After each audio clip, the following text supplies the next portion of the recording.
आज हम अपना नया चैप्टर शुरू कर रहे हैं जिसका नाम है पृष्ठीय क्षेत्रफल और आयतन। ये चैप्टर 13 है, पृष्ठीय क्षेत्रफल और आयतन। ये बहुत इंपॉर्टेंट चैप्टर है क्लास 9th के लिए भी और 10th के लिए भी। यानी कि दोनों चीज़ आपको बहुत इंपॉर्टेंट पड़ेगी। और जिसमें सबसे बड़ी प्रॉब्लम जो बच्चों को लगती है, जो फेस करते हैं, वो होती है इसके फॉर्मूले याद करना।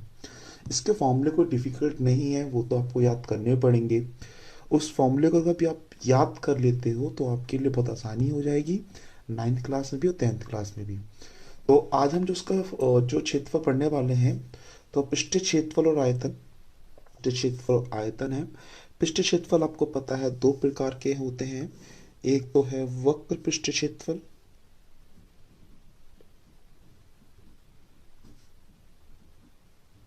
और एक है कुल पृष्ठीय क्षेत्रफल। ठीक है। तो अभी हम वक्र और कुल की बात नहीं करेंगे। अभी हम सिर्फ पृष्ठ क्षेत्रफल और आयतन की बात करेंगे, ताकि आपको समझ में आ जाए कि पृष्ठ क्षेत्रफल क्या होता है और आयतन क्या होता है। ठीक है। तो सबसे पहले मैं बात करूंगा कि मुझे पृष्ठ क्षेत्रफल और आयतन को समझाने के लिए मैंने कहा कि अगर मैं किसी भी आकृति को सिर्फ कवर कर रहा हूँ, क्या कर रहा हूँ, कवर, चाहे वो फुल हो या आधा हो, अगर मैं किसी भी आकृति को कवर कर रहा हूँ या खोखला बना रहा हूँ, तो उसके लिए निकलेगा क्षेत्रफल। और जब मैं इसके अंदर कुछ भर रहा हूँ, भरने का मतलब फिल कर रहा हूँ, तो उसके लिए निकलेगा क्या, आयतन। अब आप कहोगे कि ये कैसे हो, मतलब किस प्रकार से आपने यूज़ करा है। देखो, अब जैसे मैं बनाने कवर की बात करता हूँ, लाइक दैट, कि मैंने आपसे कहा कि मुझे एक पानी की टंकी बनानी है। पानी की टंकी जो होगी वो सिर्फ किनारे किनारे उसका फिलअप होगा। पानी की टंकी आपने देखी हुई, कल्पना करिए कि पानी की टंकी आप बनाएंगे तो पानी की टंकी की सिर्फ आप दीवार दीवार बनाओगे। ठीक है।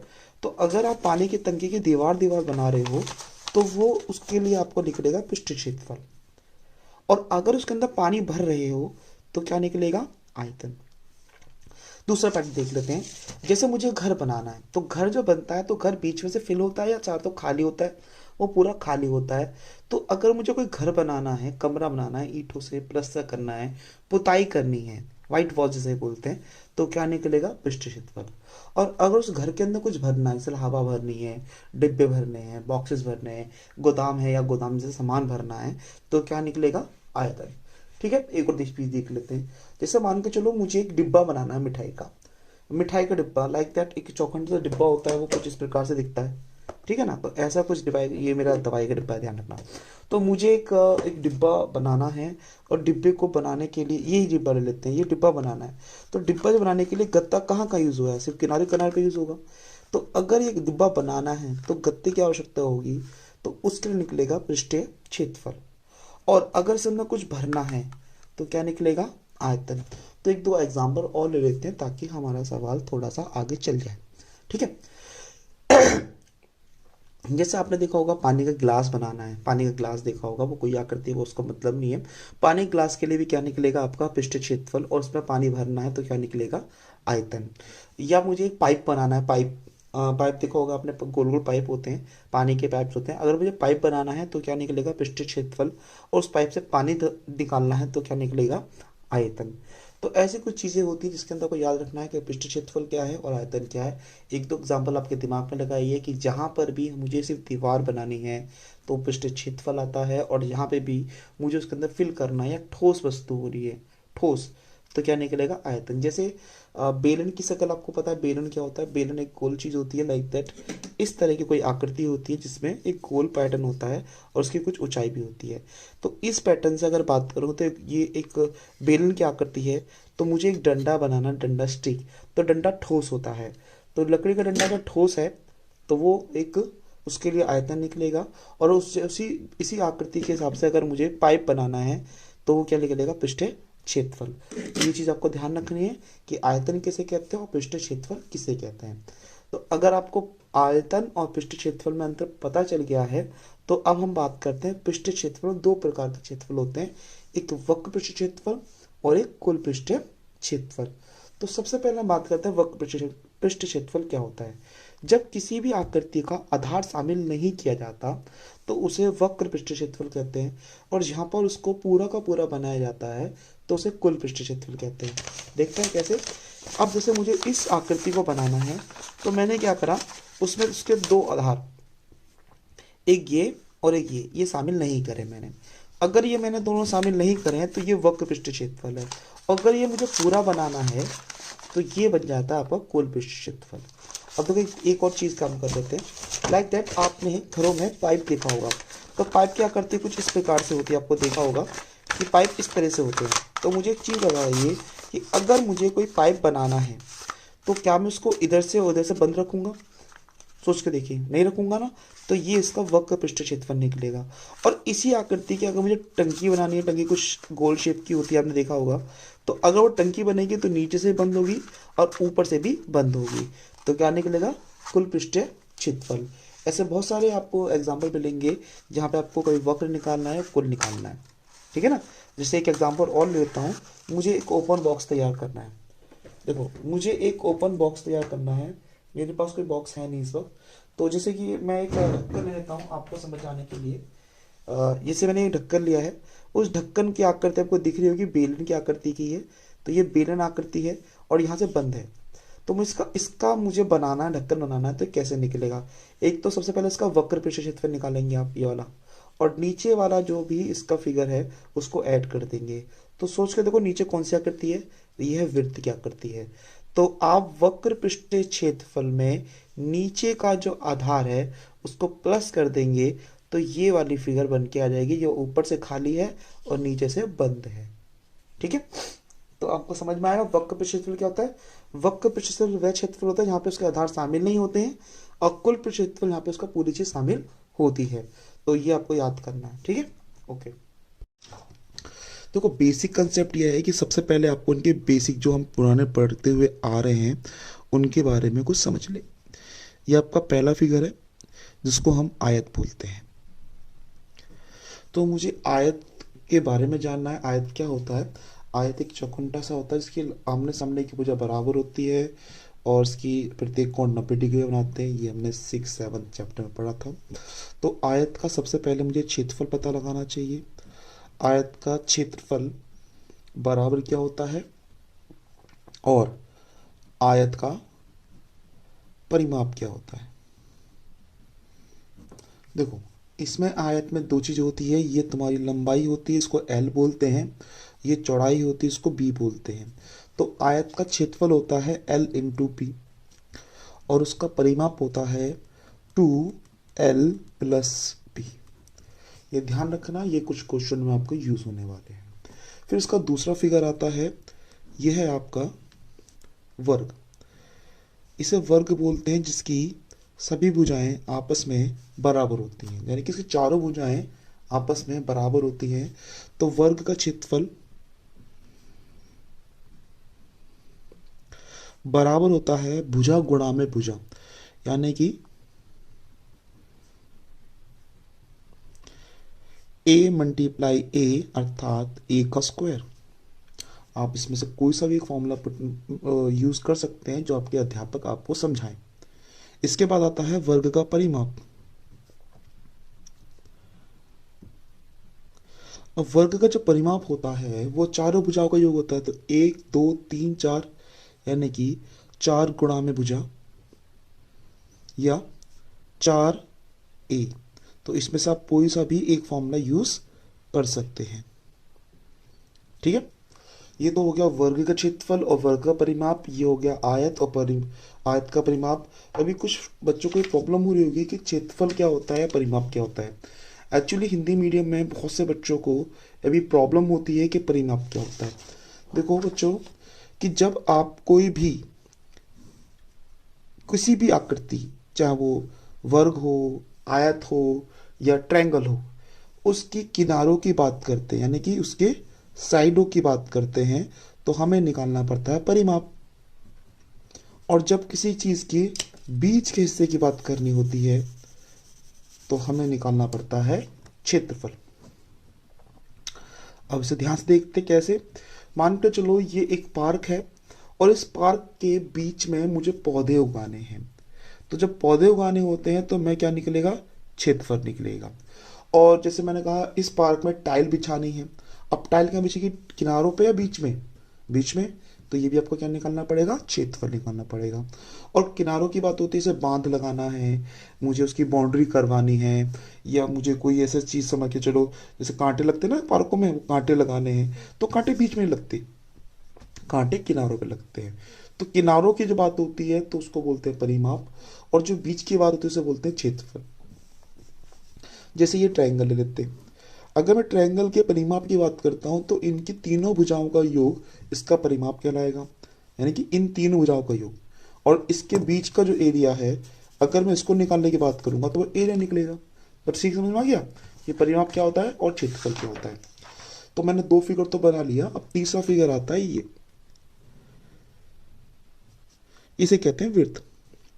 ये बहुत इंपॉर्टेंट है इस 13वें चैप्टर में। वैसे इंपॉर्टेंट तीनों ही हैं, पर ये जरूर इंपॉर्टेंट है। सेम लाइक दैट, अगर मैं बीच की बात करूंगा तो क्षेत्रफल, और साइड की बात करूंगा तो परिधि। और परिमाप नहीं होता, इसका नाम होता परिधि। तो वृत्त का क्षेत्रफल बराबर होता है पाई आर स्क्वायर, क्योंकि इसमें आर ही होती है आपके पास, और कुछ होता है नहीं होता। और वृत्त की परिधि का फॉर्मूला होता है 2 पाई आर, ये इसकी परिधि का फॉर्मूला है। अब लास्ट आपका फिगर बच्चा है, वो है आपका सबसे इंपॉर्टेंट ट्रायंगल। जब मैं ट्रायंगल के परिधि की बात करता हूं तो आप कहोगे ए प्लस बी प्लस ही तीनों आ जाएगा, बस ट्रायंगल के क्षेत्रफल की बात हो रही है। त्रिभुज का क्षेत्रफल के फॉर्मूले बहुत सारे होते हैं, जैसे 1/2 लंब गुणा में आधार, कुछ याद आ रहा होगा। दूसरा होता है √3/4 ए का स्क्वायर।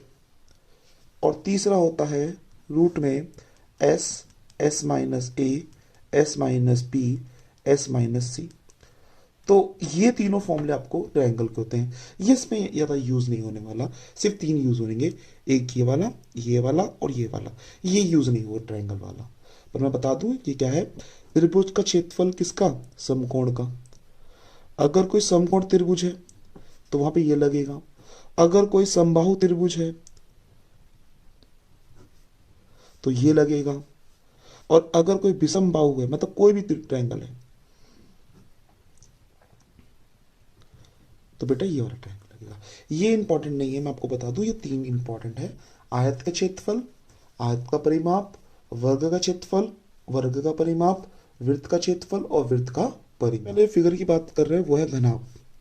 घनाभ जो है वो बिल्कुल आयत की तरह होता है, और इसकी लंबाई, चौड़ाई और तीसरी चीज क्या होती है, ऊंचाई मिल जाती है। यह है मेरा घनाभ। सबसे पहला आप ये देखिए घनाभ कौन कौन से आकृति होती है। घनाभ कोई भी एक चौखंड की आकृति हो सकती है।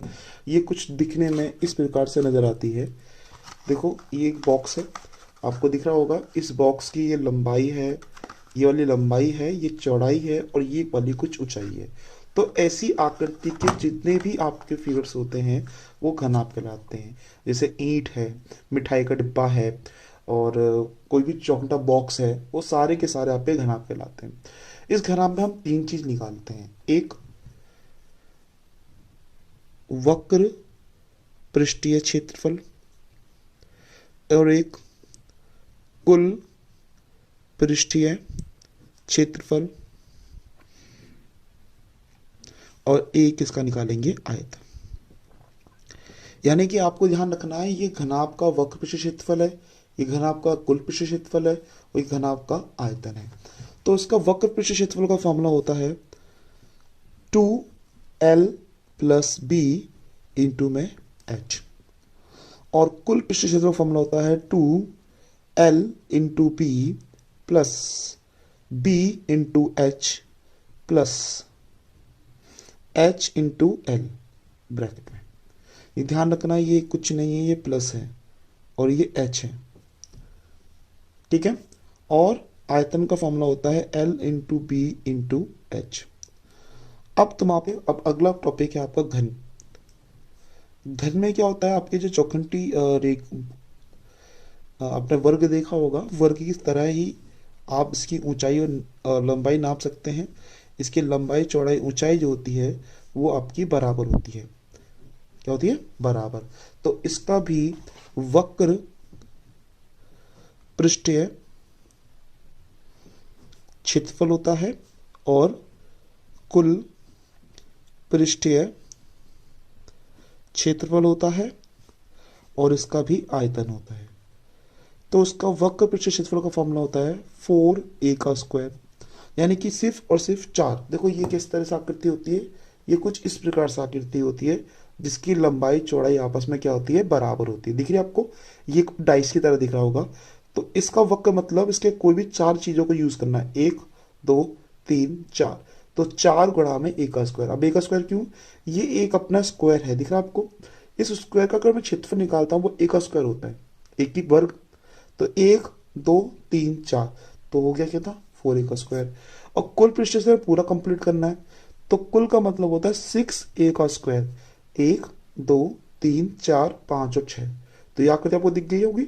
तो ये इसमें डाइस होते हैं, चौक के डिब्बे होते हैं, ऐसी कुछ आकृति जिसकी लंबाई चौड़ाई ऊंचाई आपस में बराबर हो, तो उसे हम घन कहते हैं।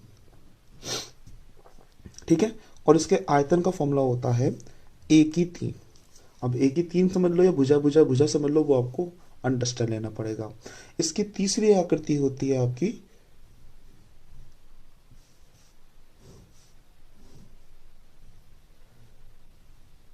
इसको बोलते हैं बेलन। क्या बोलते हैं बेटा? बेलन, इंग्लिश में सिलेंडर। अब बेलन की बारे में बात करते हैं। बेलन कौन सी आकृति होती है? बेलन कुछ इस प्रकार की आकृति होती है। देखो इसकी ये गोल होता है, दिख रहा है आपको? इसकी लंबाई होती है, उसकी त्रिज्या भी होती है। ऐसे पाइप है, डोलची है, ग्लास है, ऐसी बहुत सारी आकृति होती है। इसको हम बेलन बोलते हैं। और बेलन का भी वक्र पृष्ठीय क्षेत्रफल होता है। इसका भी कुल पृष्ठीय क्षेत्रफल का फॉर्मूला याद करना है और आयतन का फॉर्मूला याद करना है। तो सबसे पहले मैं बात कर दूं उसमें क्या क्या चीज होती है। इसमें एक तो बेटा आपको आर गिवन होती है, आर माने त्रिज्या, और एक इसमें ऊंचाई गिवन होती है जिसे हम एच बोलते हैं। तो ये एच है और ये आर है, ये आर है और ये एच है। ऊपर क्या और नीचे क्या हमेशा बराबर होगी। इसका वक्र पृष्ठीय क्षेत्रफल फॉर्मूला होता है 2πr(h). कुल पृष्ठीय क्षेत्रफल का फॉर्मूला होता है 2πr, r प्लस में h। और आयतन का फॉर्मूला होता है 2πr²h। ये इसके आयतन का फॉर्मूला होता है। और ऐसी आकृति कौन कौन सी होती है? जैसे मैंने बताया, पाइप है आपका, क्या कहते हैं, बेलन है, जो भी पॉइंट होता है, बहुत सारे तंबू होते हैं। तो ऐसी आकृति के बहुत सारी आकृति आपको दिमाग में आती है, तो आप उस दिमाग लगा सकते हो कौन कौन सी ऐसी आकृति आपके पेपर में आएगी। है ना? टंकी की शेप भी यही होती है, डोलची का शेप भी यही होता है, ग्लास का शेप भी कुछ कुछ यही होता है। तो ऐसी आकृति को क्या बोलते हैं? बेलन। अब इसके तीसरी आकृति की बात करते हैं। तीसरी जो आकृति है वो भी बहुत इंपॉर्टेंट है, वो है शंकु। अब ये शंकु क्या होता है? शंकु एक इस प्रकार की आकृति होती है, दिख रहा है आपको? ये इस तरीके की आकृति होती है, अंदर से देख लीजिए, ये शंकु है। इस तरीके से आपका एक शंकु नजर आता है। इसमें आकृति में कौन कौन से होते हैं? ऐसी कैप होती है, बर्थडे कैप होती है, आपको देखा होगा। मंदिरों के ऊपर भी ऐसा एक लगा होता है, ये भी वो चीज होती है। आइसक्रीम का कौन है? तो ऐसी भी एक आकृति होती है, उसे हम क्या बोलते हैं? शंकु। शंकु। इसका भी हम वक्र पृष्ठीय क्षेत्रफल निकालेंगे, वक्र पृष्ठीय क्षेत्रफल, और इसका फॉर्मूला होता है πr(l). अब आपको दिखेगा कि भैया सर पाई क्या है, आर क्या है, एल क्या है। तो देखो ये जो उसकी पॉइंट दिख रहा है, ये वाली तो उसकी एच होती है, यानी कि हाइट। ये वाली चीज की आर है, ये आपको समझ में आ गया होगा। ये जो तिर्यक ऊंचाई है, इसको हम तिर्यक ऊंचाई कहते हैं, यानी कि एल, इंग्लिश में स्लैंट हाइट। तो वक्र पृष्ठ क्षेत्रफल जो है वो उसका πr(l) होता है, और कुल पृष्ठीय क्षेत्रफल बराबर होता है इसका πr, r प्लस में l। और आयतन का जो फॉर्मूला होता है वो होता है 1/3 πr²h। 1/3 pi are square H. तो मैंने अभी आपको 4 फिगर समझाए हैं, घनाभ, घन, बेलन और शंकु। तो मैंने आपको बताया था ये इसकी एल है, ये इसकी बी है और ये इसकी एच है। ये सारी आपस में ए होता है, ये ध्यान रखना है इसके लिए, ठीक है ना। अब इसका नेक्स्ट फिगर बनाते हैं। इसका नेक्स्ट फिगर जो है वो ये है। तो आपके दिमाग में आएगा कि ये सर वृत्त है। देखो ये वृत्त नहीं है, ये गोला है। अब गोले में और वृत्त में क्या फर्क है ये आपको समझाता हूं। देखो वृत्त जो होती है वो कोई भी आकृति में बनी हुई गोल चीज होती है। ये मेरा वृत्त है, कोई चीज। तो ये सिर्फ धरती पे बनी हुई है, तो ये वृत्त है। और ये है आपका गोला। गोले का मतलब है बिल्कुल गोल आकृति। दिख रहा है, जैसे बॉल होती है, पृथ्वी है, चंद्रमा है, ये जितनी भी गोल चीजें हैं उनको बोलते हैं गोला, यानी कि स्फेयर्स। अब देखो, आपको ध्यान से देखो, ये गोला है। तो इसको मैं कैसे बनाऊंगा फिगर के अंदर, ऐसे बनेगा। तो मैं समझ लेना कि भाई यही एक गोला है और ये वृत्त भी है। अब इस गोले का कोई आधार नहीं है, दिख रहा आपको, कोई आधार है, ये कहीं रुकेगा नहीं। इसलिए गोले का वक्र पृष्ठीय क्षेत्रफल नहीं होता है। पर हाँ, इसका कुल पृष्ठीय क्षेत्रफल होता है, उसका फॉर्मूला होता है 4 पाई r²। और इसका आयतन भी होता है, इसके आयतन का जो फॉर्मूला होता है वो होता है 4/3 पाई आर का क्यूब, पाई आर की क्यूब। ये इसका आयतन का फॉर्मूला है। और लास्ट रहेगा इसका एक पॉइंट है, ये है ये वाली आकृति। ये आपको समझ में आ गई होगी, दैट इज अर्धगोला। अर्धगोला आपको दिख रहे होंगे, कटोरी है या ऐसी बहुत सारी आकृति नहीं। ये डिट्टो क्या है, इस बॉल को उसने सडनली हाफ काट दिया जाए तो अर्धगोला बनता है। देखो ये आपकी एक कटोरी है, तो आप बोलोगे ये अर्धगोला है, नहीं, इसका आधार है, ये खड़ी हो सकती है। तो अगर इसका आधार है तो ये अर्धगोला नहीं है। अर्धगोले का मतलब होता है कि किसी भी गोले को जब हाफ हाफ काट दिया जाता है तो वो अर्धगोला होता है। और इसका बेस ये होता है। तो इसका वक्र पृष्ठीय क्षेत्रफल क्या होता है, वो होता है 2 पाई r²। और इसका कुल पृष्ठीय क्षेत्रफल होता है 3 पाई r²। और इसका आयतन का फॉर्मूला होता है